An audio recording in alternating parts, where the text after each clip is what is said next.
Hello friends, स्वागत है आपका मेरे चैनल पर। मैं हूं नवीन मिश्रा। मैं इस चैनल पर इग्नू के बीसीए और एमसीए के स्टूडेंट्स के लिए वीडियोस बनाता रहता हूं।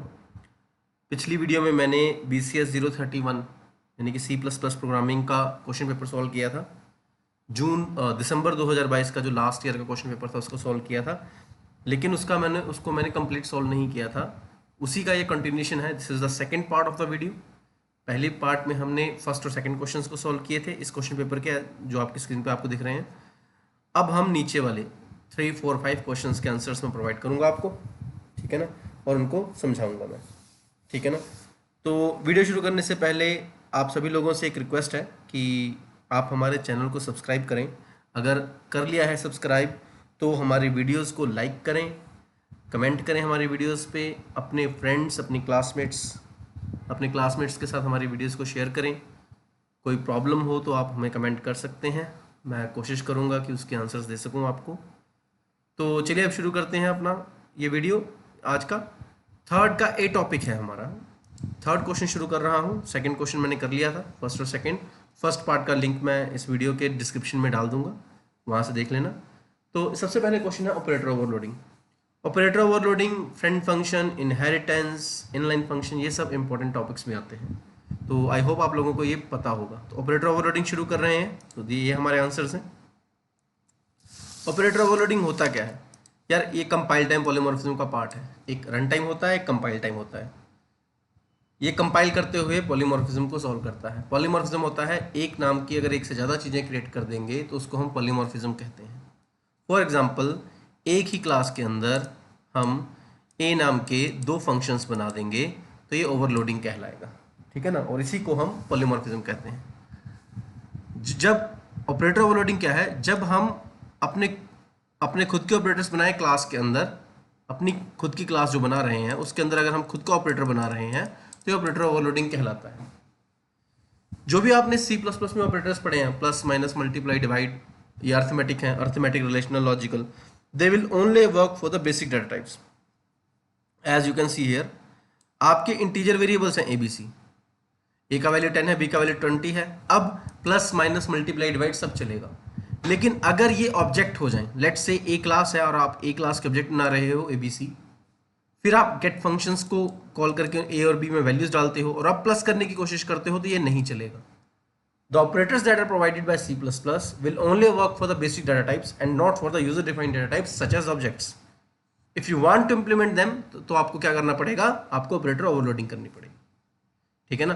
तो ऑपरेटर ओवरलोडिंग हम इंप्लीमेंट करेंगे। ये सिंटैक्स ऑपरेटर ओवरलोडिंग का। जब आप ऑपरेटर ओवरलोडिंग करते हो तो आपको ऑपरेटर कीवर्ड यूज करना पड़ता है और यहाँ पे एक ऑप कोड लगता है, वही ऑपरेटर ऑप कोड हो गया, ठीक है ना। ये मिसिंग है, ऑपरेटर ऑप कोड आना चाहिए यहाँ पे। ऑपरेटर फिर स्पेस देके ऑप कोड। ऑप कोड कुछ भी हो सकता है, plus, minus, multiply, divide, bracket में आर्गुमेंट्स लिस्ट। ये मैंने क्लास के बाहर डिफाइन किया है, इसलिए मैंने स्कोप रेजोल्यूशन के थ्रू इसको डिफाइन किया हुआ है, ठीक है ना।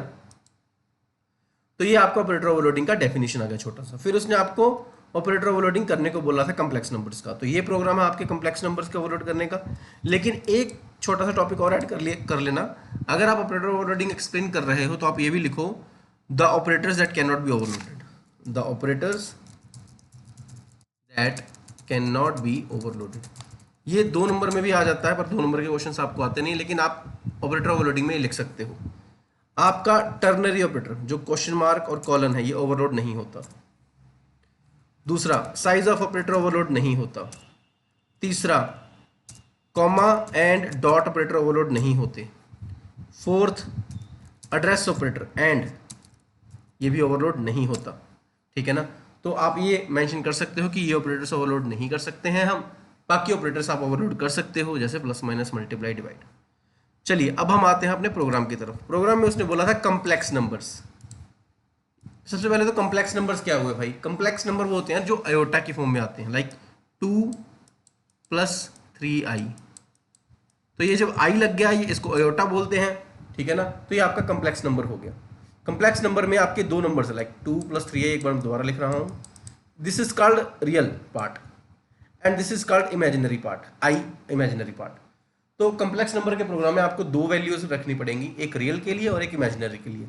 सो मैंने क्लास का नाम ही कम्प्लेक्स रख दिया यहाँ पे, और दो वेरिएबल डिक्लेयर किए हैं, रियल और इमेजिनरी।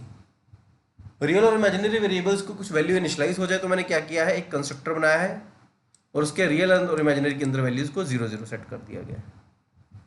रियल और इमेजिनरी की वैल्यूज यूजर से पूछने के लिए मैंने क्या किया है, गेट फंक्शन बनाया है, वहां पे सी आउट और सीन करवा लिया है रियल और इमेजिनरी वैल्यूज को, और इन वैल्यूज को शो करवाने के लिए नीचे शो फंक्शन बनाया है। लेकिन शो फंक्शन में मैंने क्या किया है, जैसे एक ये होता है 2 + 3i, इस फॉर्म में डिस्प्ले करवाने के लिए हमने क्या किया है, ये देखो रियल इमेजिनरी और साथ में आई टर्म को रिप्रेजेंट किया है। अगर आपका इमेजिनरी नंबर ग्रेटर देन 0 है तो इनके बीच में प्लस का साइन लगता है, तो इसलिए मैंने यहाँ पे प्लस डाला हुआ है।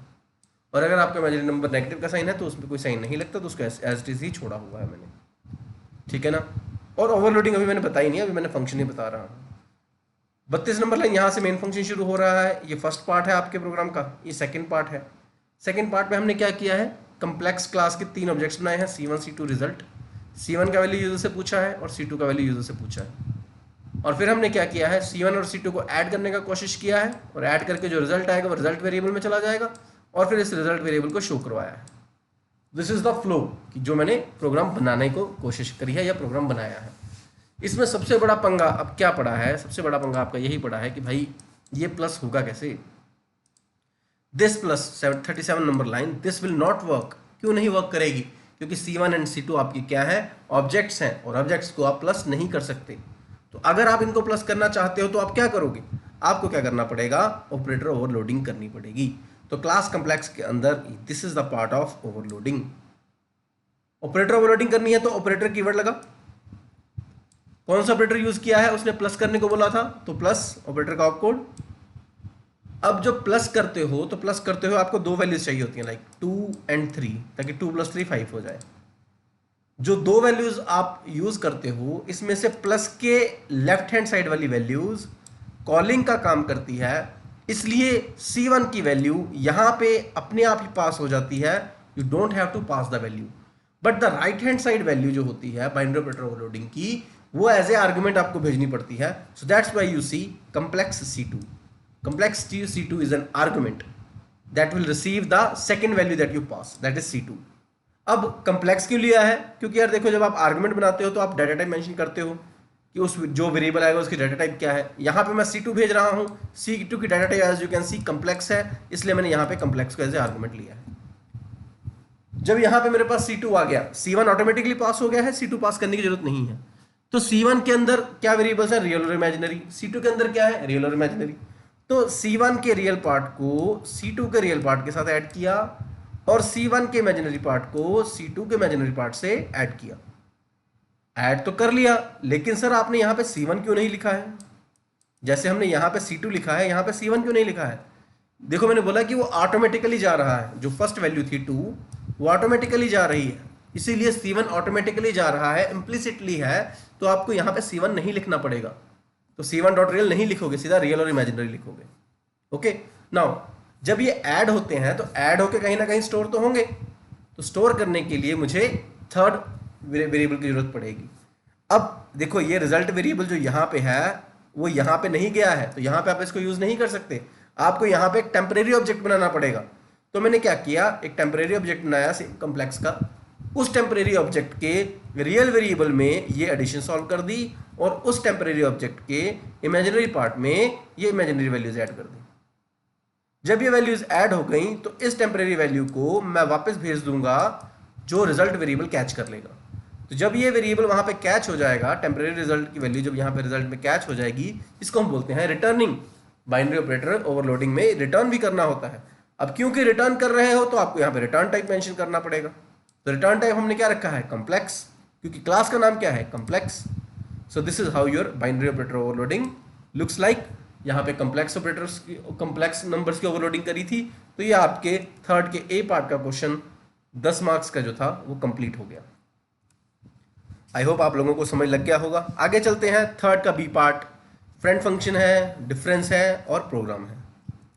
तो फ्रेंड फंक्शन क्या होता है, देखो यार मैंने पहले ही बताया, फ्रेंड फंक्शन एक चीप फ्रेंड की तरह होता है जो आपसे आपकी सारी हेल्प ले लेगा लेकिन आपको कोई हेल्प नहीं देगा, ठीक है ना। तो यहाँ पे अब ये सिचुएशन कैसे है कि मान लो ये क्लास है तुम्हारी, ये क्लास है, एक फंक्शन है x, वो फंक्शन क्या होता है, इसका फ्रेंड बन जाता है। है ना। फ्रेंड जब बन जाता है तो इस क्लास के प्राइवेट, पब्लिक और प्रोटेक्टेड तीनों असेस को उठा सकता है, लेकिन क्लास इसके किसी भी वेरिएबल को असेस नहीं कर सकती है, ठीक है ना। तो फ्रेंड फंक्शन क्या करते हैं, मेंबर्स ऑफ द क्लास को असेस करने हैं क्लास से बाहर से, किसी भी असेस को, प्राइवेट, पब्लिक, प्रोटेक्टेड को असेस कर सकते हो। ये फंक्शन एक से ज्यादा क्लासेस का भी फ्रेंड हो सकता है, 2 क्लासेस का, 3 क्लासेस का। तो ये लिखा हुआ है यहाँ पे, जिस क्लास के ये फ्रेंड बनते हैं उसके स्कोप में ये नहीं है, इसका मतलब ये क्लास इस फ्रेंड फंक्शन की वैल्यूज को यूज नहीं कर सकती। फ्रेंड बनेगा कैसे, इस क्लास के अंदर सिर्फ डिक्लेयर कर दो, क्लास के बाहर आके डिफाइन कर दो, बस। डिक्लेयर कहीं भी कर लो, कोई दिक्कत नहीं है, प्राइवेट, पब्लिक, प्रोटेक्टेड जहां मर्जी डिक्लेयर कर सकते हो।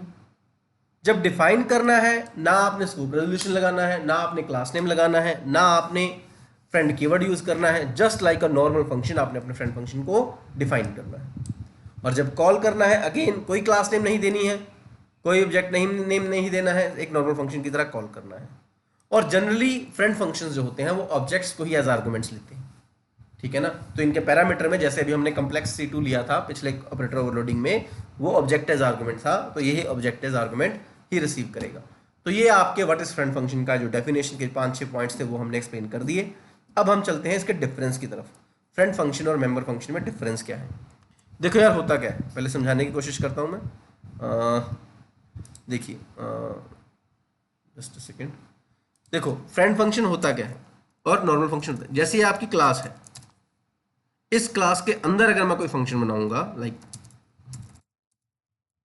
इस क्लास के अंदर ये void get फंक्शन जो है ये आपका मेंबर फंक्शन है, this is a member function.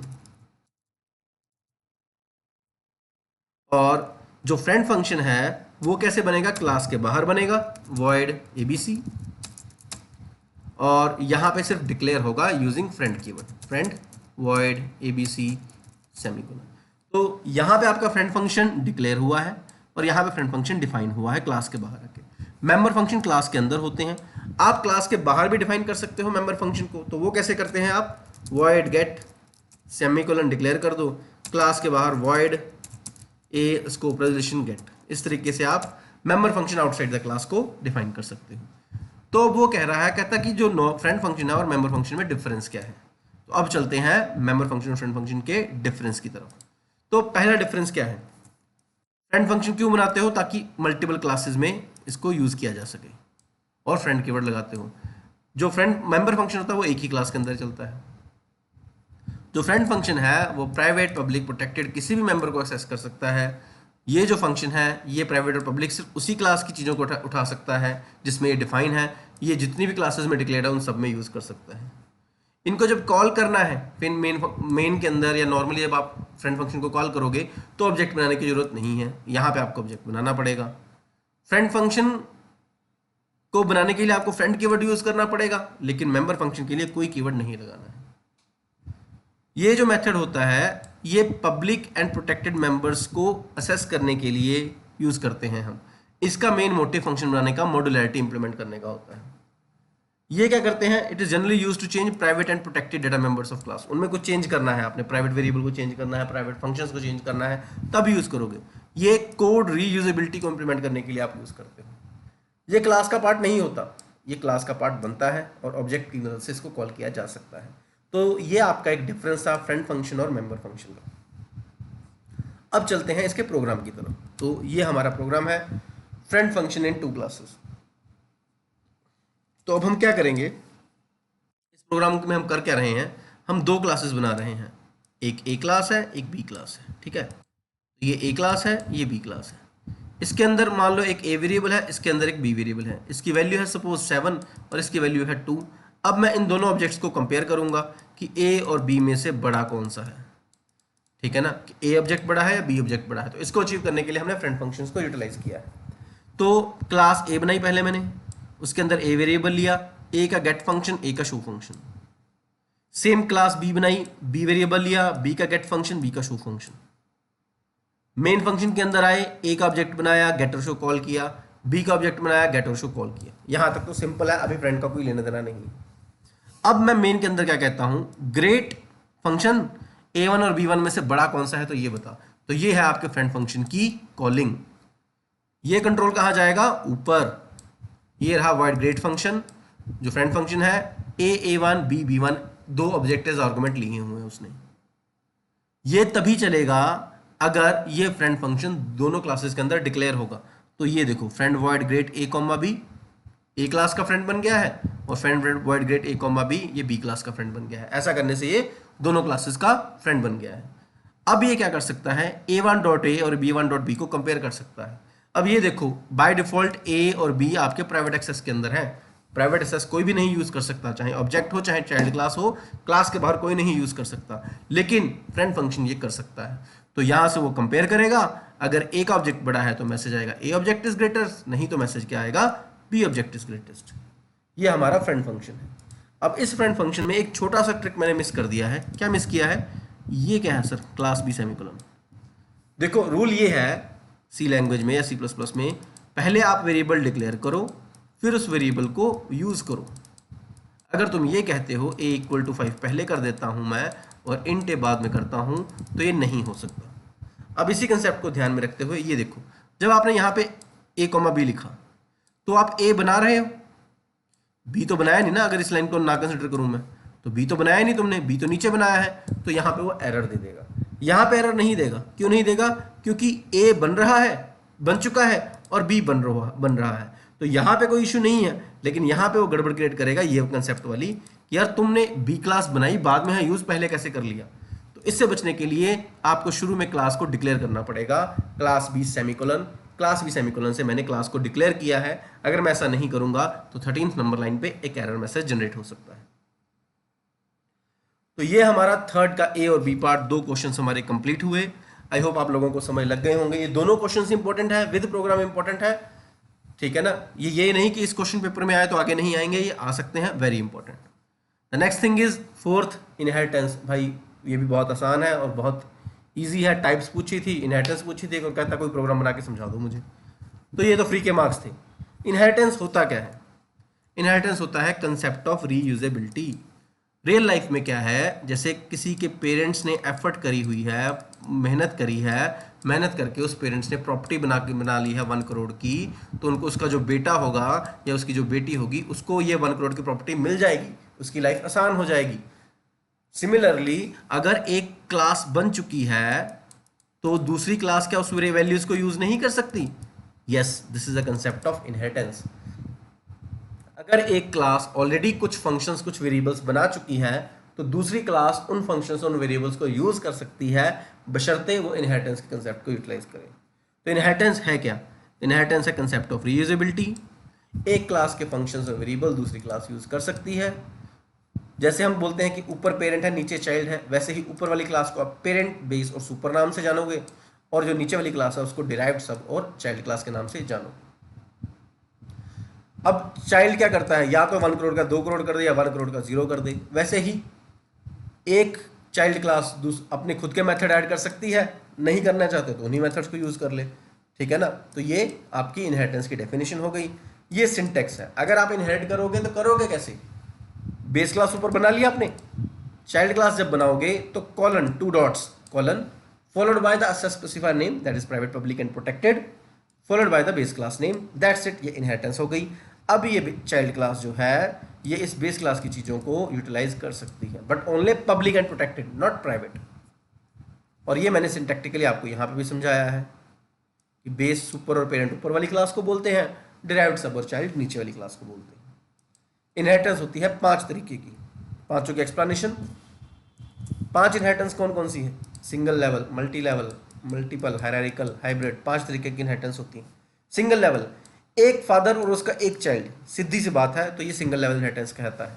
एक पेरेंट क्लास इन्वॉल्व होती है, एक चाइल्ड क्लास होती है। चाइल्ड क्लास सम या सारी प्रॉपर्टीज को इनहेरिट कर सकती है। ये सिंटैक्स है मैंने बनाया हुआ। मैंने ज़्यादा एक्सप्लेनेशन नहीं दी है, जो समझ के लिए है बस वही एक्सप्लेनेशन दी है। बाकी आप लोग अगर बुक में से आपको याद हो तो आप अपना उस हिसाब से लिख लेना। तो मैंने ये सिंटैक्स बना दिया है। मल्टी लेवल, आगे क्या आगे, आपके ग्रैंड फादर के पास कुछ ज़मीन थी, उन्होंने वो ज़मीन आपके फादर को पकड़ा दी, इनहेरिट कर दी, फादर ने आपको वो प्रॉपर्टी कर दी सन की, तो ये 3 लेवल हो गए, 3 जनरेशन्स हो गई। वैसे ही 3 लेवल्स हो जाएंगे तो मल्टी लेवल कहलाएगी। 3 का 4 भी हो सकता है। अगर ग्रैंड पेरेंट, पेरेंट और चाइल्ड 3 क्लासेस इन्वॉल्व है तो वो मल्टी लेवल इनहेरिटेंस कहलाएगी। सिंगल और मल्टी लेवल के बाद आगे चलते हैं, हमारी है हायरार्किकल इनहेरिटेंस। हायरार्किकल क्या है? अगर एक पेरेंट के दो बच्चे हैं तो दोनों में प्रॉपर्टी बढ़ जाती है। जैसे एक पेरेंट है, उसके चाइल्ड 1 और चाइल्ड 2 है, तो दोनों में प्रॉपर्टी बढ़ जाएगी। ये है आपकी hierarchical inheritance. One parent class and many child classes.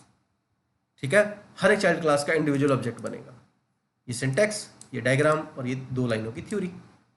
Multiple inheritance, अब जनरली क्या होता है, आपको आपके दादाजी की तरफ से प्रॉपर्टी मिलती है, दादाजी की तरफ से आपको एंसेस्टर प्रॉपर्टी मिलती है, नाना जी की तरफ से नहीं मिलती, क्योंकि जनरली उन पे मामाओं का हक होता है, मामा और उनके बच्चों का हक होता है। वैसे ही लेकिन अगर किसी का मामा ना हो तो उसको वो प्रॉपर्टी मिल जाएगी, है ना, सिस्टर्स के थ्रू मिल जाएगी, अपनी मदर के थ्रू मिल जाएगी। तो मल्टीपल इनहेरिटेंस क्या है? 2 डिफरेंट पेरेंट क्लासेस हैं और चाइल्ड क्लास उन दोनों प्रॉपर्टीज को यूटिलाइज कर रही है, तो ये आपकी मल्टीपल इनहेरिटेंस कहलाएगी। मल्टीपल इनहेरिटेंस का ये सिंटैक्स है, ठीक है ना। मैं थोड़ा जूम कर देता हूँ ताकि आप लोग देख सको। Class child assess specifier parent, assess specifier parent 2, तो दोनों पेरेंट्स को इनहेरिट कर लेगी, बीच में कोमा डलेगा, ठीक है ना। तो ये है आपका मल्टीपल इनहेरिटेंस का डेफिनेशन। हम हमारे हाइब्रिड इनहेरिटेंस की। हाइब्रिड इनहेरिटेंस क्या होता है भाई?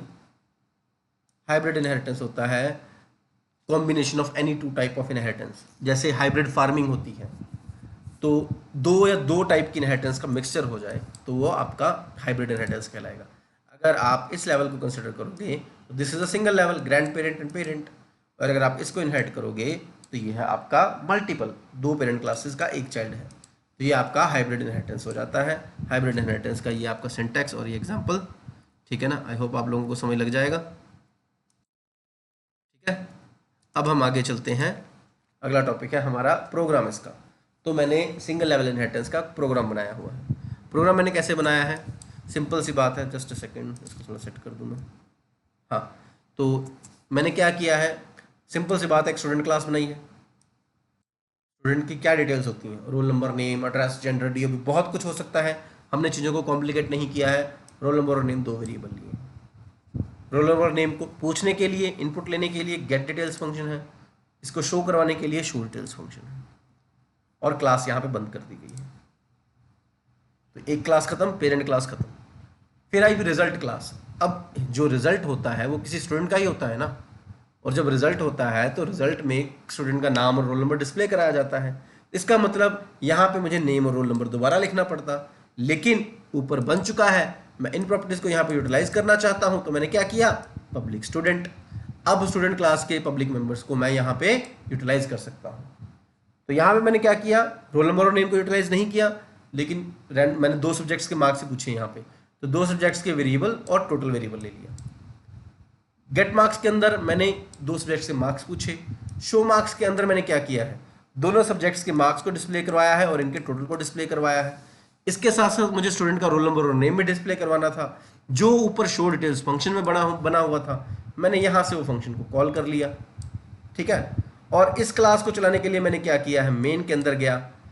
अच्छा, अब ऐसे होता है कि सपोज आपके फादर के पास कोई प्रॉपर्टी है, उस प्रॉपर्टी को उन्होंने क्या किया, आपको ट्रांसफर कर दिया, एज ए सन आपको ट्रांसफर कर दिया, या एज ए डॉटर आपको ट्रांसफर कर दिया, सारे डॉक्यूमेंट्स आपके नाम की हैं।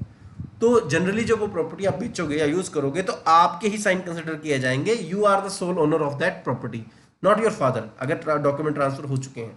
सिमिलरली अब कुछ भी होगा तो आपके साइन होंगे। वैसे ही में अगर आप इनहेरिटेंस यूज कर रहे हो तो आप चाइल्ड क्लास का ही ऑब्जेक्ट बनाओगे, पेरेंट क्लास का ऑब्जेक्ट नहीं बनाओगे। तो चाइल्ड क्लास का ऑब्जेक्ट बनाया, चाइल्ड क्लास के ऑब्जेक्ट ने बेस क्लास के गेट फंक्शन को भी कॉल कर लिया, ठीक है ना, गेट मार्क्स को भी कॉल कर लिया और शो को भी कॉल कर लिया। तो यहाँ से ये तीनों सारे फंक्शंस को कॉल कर लिया गया है, और ये आपके प्रोग्राम की आउटपुट है। रोल नंबर और नेम मैंने डाला था 12 और अमन, मार्क्स डाले थे 22 एंड 33, ये आपका आंसर आ गया सारा। तो ये आपका मल्टीपल इनहेरिट और सिंगल लेवल इनहेरिटेंस का एक प्रोग्राम है, ठीक है ना। ये इनहेरिटेंस एंड इनहेरिटेंस की टाइप्स हैं। ये 4th क्वेश्चन का ए पार्ट था, 10 मार्क्स का कंप्लीट हो गया है। वापस चलते हैं 4th के बी पार्ट पे, call by value, call by reference. Very important question again, 3rd AB 4th AB, ये इंपॉर्टेंट क्वेश्चंस की ही भरमार है इसमें। तो डिफरेंस है, तो डिफरेंस पे आते हैं। Call by value, call by reference का डिफरेंस है। कॉल बाय वैल्यू में क्या होता है, दो फंक्शन है, मान लो ये एक फंक्शन है, ये एक फंक्शन है, सेम यहाँ पे दो, एक फंक्शन है, एक फंक्शन है, यहाँ पे ये मेन है, मान लो ये मेन फंक्शन है, सेम यहाँ पे भी ये मेन फंक्शन है। मेन फंक्शन के अंदर एक ए वेरिएबल पड़ा है जिसकी वैल्यू है 7, लेट से, सेम यहाँ पे एक ए वेरिएबल पड़ा है जिसकी वैल्यू है 7। मेन फंक्शन किसी अगले फंक्शन को कॉल करता है, लेट से स्वैप, ठीक है ना। जब कॉल करता है तो इस वैल्यू को एज ए पैरामीटर भेजता है, ये वैल्यू ए की वैल्यू एक्स में रिसीव करता है जो भी है, और इसको चेंज कर देता है, 7 का 8 कर देता है। तो क्या ये ओरिजिनल वैल्यू चेंज होगी? नहीं। कॉल बाय वैल्यू में ए वेरिएबल की डुप्लीकेट कॉपी भेजी जाएगी यहाँ पे, ये फंक्शन कुछ भी चेंज कर ले, यहाँ पे ओरिजिनल वैल्यू चेंज नहीं होंगी, ये कॉल बाय वैल्यू है। कॉल बाय रेफरेंस क्या है? यहाँ से यहाँ ये इसका एड्रेस भेजेगा, लेट से ये A7 वेरिएबल जो है ये 2000 एड्रेस पे पड़ा हुआ था, और यहाँ पे 2000 एड्रेस को एज ए रेफरेंस भेजा गया, एज अ पॉइंटर यूज किया गया है *x। अब ये कुछ भी प्लस माइनस करेगा तो बेसिकली इस ओरिजिनल वैल्यू पे ही इफेक्ट होगा। 7 + 1 8 कर दिया है, तो यहाँ पर ओरिजिनल वैल्यूज इफेक्ट होंगी। ये कॉल बाय रेफरेंस है। कॉल बाय रेफरेंस में पॉइंटर्स का इस्तेमाल होता है और ओरिजिनल वैल्यू चेंज हो जाती है। कॉल बाय वैल्यू में पॉइंटर्स का इस्तेमाल नहीं होता, इसलिए ओरिजिनल वैल्यू चेंज नहीं होती। ये मोटा मोटा निचोड़ है आपकी इस क्वेश्चन का। अब इसकी डेफिनेशन या डिफरेंस थ्योरेटिकली समझा देता हूँ। तो भाई यहाँ पे वैल्यू भेजी जाएगी आर्गुमेंट के तौर पे, वही बताया है मैंने। यहाँ पे एड्रेस भेजा जाएगा आर्गुमेंट के तौर पे। यहाँ पे वैल्यू चेंज नहीं होगी, यहाँ पे वैल्यू चेंज की जा सकती है। इनको अलग अलग मेमोरी लोकेशन मिलती है, मेन के वेरिएबल्स को और आपका स्वैप फंक्शन के वेरिएबल्स को दो अलग अलग मेमोरी मिलेगी, ये एक ही मेमोरी में यूटिलाइज करेंगे। ये लोकली वर्क करती है, ये ग्लोबली वर्क करती है। इसका मतलब क्या हुआ? आपने स्टोरेज क्लासेस पढ़ी होगी, auto, extern, static register. Extern का मतलब होता है ग्लोबल, ग्लोबल एंड लोकल। तो ये लोकली वर्क कर रही है, ये ग्लोबली वर्क कर रही है। जब आप कॉल बाय वैल्यू यूज करोगे तो आप इंट, कैर, फ्लोट, डबल जैसी डाटा टाइप्स को एज ए आर्गुमेंट यूज करोगे। लेकिन अगर आप कॉल बाय रेफरेंस यूज करोगे तो आप ऑब्जेक्ट्स को, पॉइंटर्स को एज ए रेफरेंस यूज करोगे। कॉल बाय वैल्यू कब यूज करो? जब आपके पास स्मॉल वैल्यूज है भेजने को जो चेंज नहीं होनी चाहिए। कॉल बाय रेफरेंस कब भेजोगे? जब आपके पास लार्ज वैल्यूज है भेजने को और जो चेंज हो जाए तो कोई दिक्कत नहीं है। इसमें आप अगर एरे यूज करते हो, एरे में बहुत सारी वैल्यूज होती हैं, तो कॉल बाय रेफरेंस के बेस पे चलती हैं। अगर आपके पास एक दो वेरिएबल है तो आप नॉर्मल इस कॉल बाय वैल्यू टेक्निक को यूज करते हैं। इनके फंक्शन को कॉल करने का तरीका, फंक्शन कॉल और सिंपल वेरिएबल नेम लिखा जाता है, यहाँ पे एंड एज एड्रेस को यूज किया जाता होता है। अब इनके प्रोग्राम्स की तरफ चलते हैं। तो ये हमारा प्रोग्राम है कॉल बाय वैल्यू का, जो समझाया था वही किया है।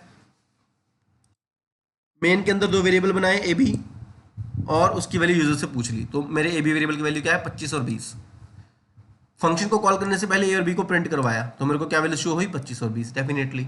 फिर मैंने स्वैप फंक्शन को कॉल किया, कंट्रोल मेरा ऊपर गया, ए और बी की डुप्लीकेट वैल्यूज एक्स और वाई में गई, यहाँ पे वैल्यूज को स्वैप कर दिया गया, वैल्यूज डिस्प्ले करवाई गई। यहाँ पे स्वैप्ड वैल्यूज दिखेंगी, ए के 20 और बी की 25 वैल्यू शो करेगी।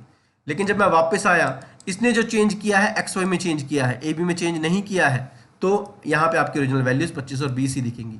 सो any changes made inside the functions are not affecting the values inside the main function.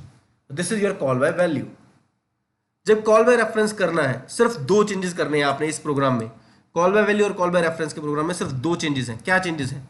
Call by reference में यहाँ पे आपको एड्रेस को यूज करना है, and A and B, swap X bracket start and A comma and B bracket बंद semicolon. और यहाँ पे क्या चेंज करना है? जहां जहां एक्स है वहां पे स्टार एक्स लगा देना, जहां जहां वाई है वहां पे स्टार वाई लगा देना। यानी कि यहाँ यहाँ यहाँ यहाँ यहाँ यहाँ यहाँ यहाँ, दैट्स इट। ये कॉल बाय रेफरेंस का प्रोग्राम बन जाएगा। एंड ये मैंने आपको स्क्रीनशॉट पे लिख के दिया है। तो वही चेंजेस करी हैं, सारा प्रोग्राम सेम है। यहाँ पे एड्रेस लगा दिया है, यहाँ पे पॉइंटर को यूज कर लिया है और पॉइंटर्स के थ्रू ही सारा काम किया है। अब मेन फंक्शन चला, ए बी की वैल्यू मैंने अगेन 25 20 डाली। यहाँ पे बिफोर कॉलिंग फंक्शन पे ए और बी की वैल्यूज को शो किया गया जो थी 25 और 20। स्वैप फंक्शन ने इसको कॉल किया, लेकिन इस बार एड्रेस को पास कर दिया है। तो एड्रेस को पास करने की वजह से अगर इसने चेंज किया है 20 और 25, जब वापस आओगे तो आपके ओरिजिनल वैल्यूज में 20 और 25 का चेंज दिख रहा है। कॉल बाय रेफरेंस में क्योंकि पॉइंटर्स को यूटिलाइज किया गया है, इसलिए any changes made by the function will definitely affect the values inside the main function. So this is your call by value, call by reference. Fourth का B part यहाँ पे खत्म होता है। आई होप आप लोगों को ये भी समझ लग गया होगा। ये बहुत इंपॉर्टेंट है सी लैंग्वेज के लिए भी और C++ के लिए भी। अब फिफ्थ क्वेश्चन, 5th क्वेश्चन में उसने छोटी छोटी डेफिनेशंस पूछी थी, 5 डेफिनेशंस पूछी हुई हैं, 4-4 मार्क्स की हैं। चलिए फटाफट इसको करते हैं, ठीक है। तो पहला था प्योर वर्चुअल फंक्शन। यार जो पहला क्वेश्चन जब हम फर्स्ट क्वेश्चन कर रहे थे ना पिछली वीडियो में, तो वहां पे भी प्योर वर्चुअल फंक्शंस को यूटिलाइज किया गया है। प्योर वर्चुअल फंक्शंस मैं फटाफट बताऊंगा, डेफिनेशंस लिखी हुई हैं। प्योर वर्चुअल फंक्शंस वो वर्चुअल फंक्शंस होते हैं जिनकी डेफिनेशन इक्वल टू 0 कर दी जाए या जिनकी डेफिनेशंस को खाली छोड़ दिया जाए। प्योर वर्चुअल फंक्शंस को इम्प्लीमेंट किया जाता है at run time polymorphism. Run time polymorphism की मदद से इनको इम्प्लीमेंट किया जाता है, पॉइंटर्स की मदद से इनको इम्प्लीमेंट किया जाता है। इन फंक्शंस को डू नथिंग फंक्शंस कहते हैं और ये सिर्फ प्लेस होल्डर का काम करते हैं। बाकी आप डेफिनेशन यहाँ से पढ़ लेना, ठीक है ना। कोई डाउट हो तो आप मुझे कमेंट में मैसेज पूछ सकते हो। मैंने प्योर वर्चुअल फंक्शन का एक प्रोग्राम भी बना दिया है। प्रोग्राम क्या है? ये बेस क्लास है, ये डिराइव्ड क्लास है, इनहेरिटेंस।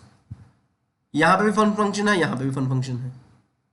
ऊपर वाले फंक्शन क्या वर्चुअल कीवर्ड लगाया है और उसको इक्वल टू 0 कर दिया है। इक्वल टू 0 कर दिया है तो ये प्योर वर्चुअल फंक्शन हो गया।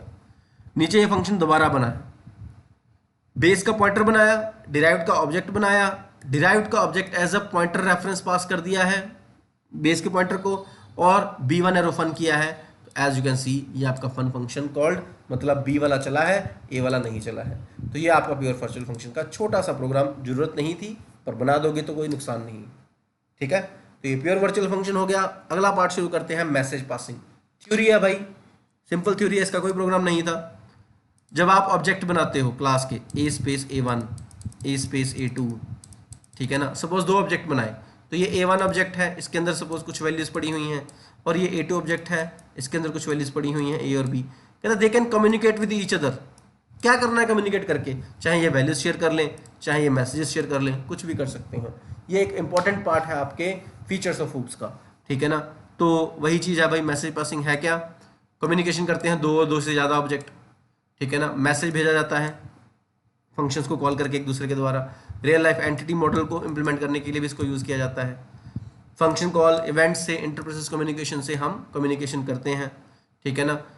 किस तरीके की इंप्लीमेंटेशन है, ये प्रोग्रामर की नीड और डेवलपमेंट के हिसाब से की जाएगी। क्या स्टेप्स होते हैं आपके मैसेज पासिंग के? ये 4 स्टेप्स है नीचे। क्लास बनाओ, उसका ऑब्जेक्ट बनाओ, मैसेज यूज़ करो ऑब्जेक्ट्स के बीच में कम्युनिकेशन करने के लिए, ऑब्जेक्ट को इन्वोक करो, ठीक है ना, दूसरे ऑब्जेक्ट के थ्रू, और कन्वर्सेशन आप शुरू कर सकते हो। तो ये आपका मैसेज पासिंग का सेकंड क्वेश्चन था, ठीक है ना। आगे चलते हैं, नेक्स्ट क्वेश्चन क्या है? Inline functions. इनलाइन फंक्शंस क्या है? कहता है जब आप फंक्शंस बनाते हो, जैसे कि ये एक फंक्शन है और ये आपका दूसरा फंक्शन है, ये आपका मेन है और ये आपका ऐड फंक्शन है सपोज, ठीक है। मेन फंक्शन से आप ऐड फंक्शन को कॉल करते हो तो कंट्रोल ऊपर गया, है ना।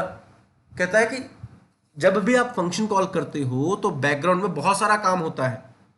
स्टैक अपडेट करना, मेमोरी को अपडेट करना, रिटर्न एड्रेस को सेव करना, ये सारा काम तब तक जस्टिफाइड है अगर आपका फंक्शन छोटा है। फंक्शन बड़ा है, फंक्शन के अंदर लूप है, या फंक्शन रिकर्सिव है। लेकिन अगर फंक्शन एक लाइन का है तो इतना सारा काम करने की जरूरत नहीं है, या ये ओवर वर्क हो जाएगा, इतना क्यों कर रहे हो। अगर आपका फंक्शन एक लाइन का है या छोटा है, ऐसे फंक्शन को आप इनलाइन डिफाइन कर दो।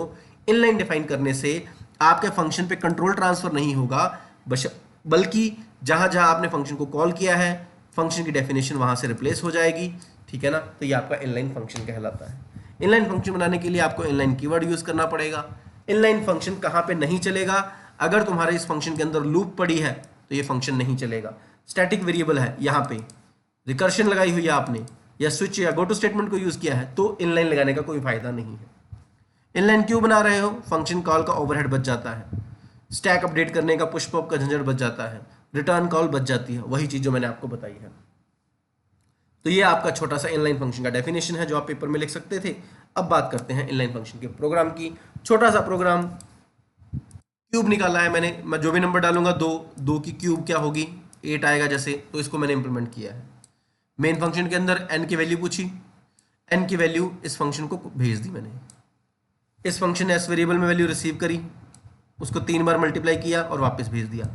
लेकिन क्योंकि ये इनलाइन फंक्शन है तो ये लाइन यहाँ से हट जाएगी जब बैकग्राउंड पे कंपाइलर काम करेगा।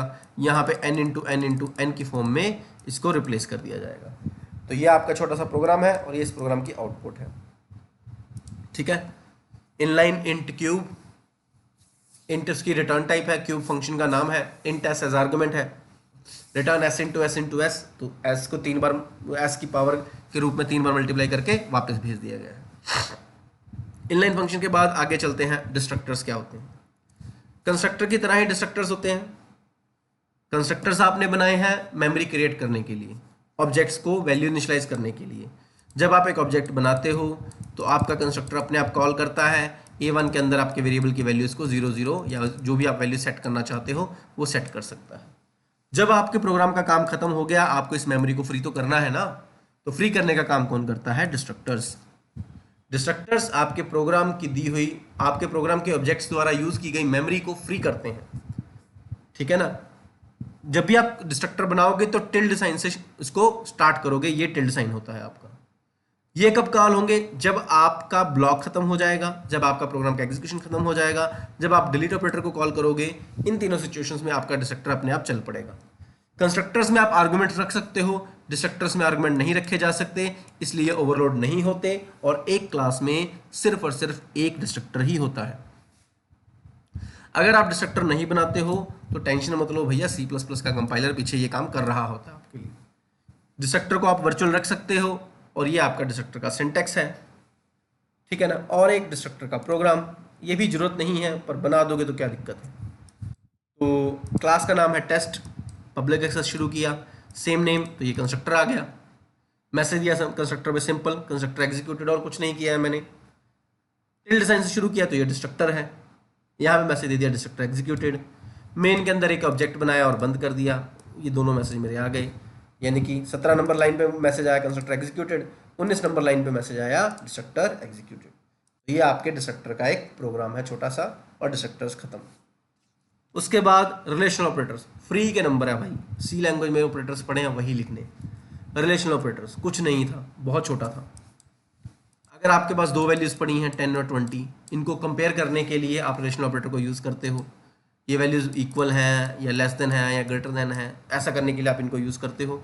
इनका आंसर हमेशा ट्रू या फॉल्स के अंदर आता है, ठीक है ना। So 10 equal to 20 false, 10 less than 20 true, यही आंसर देंगे वो।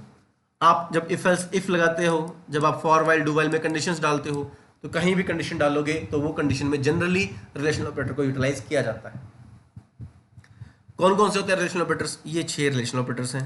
Less than equal to, greater than equals to, 2 times equals to, and not equals to. अब ए और बी यहाँ पे दोनों 10 है। मैं अगर पूछूंगा क्या ए लेस देन बी है, तो ये आंसर क्या देगा? फॉल्स।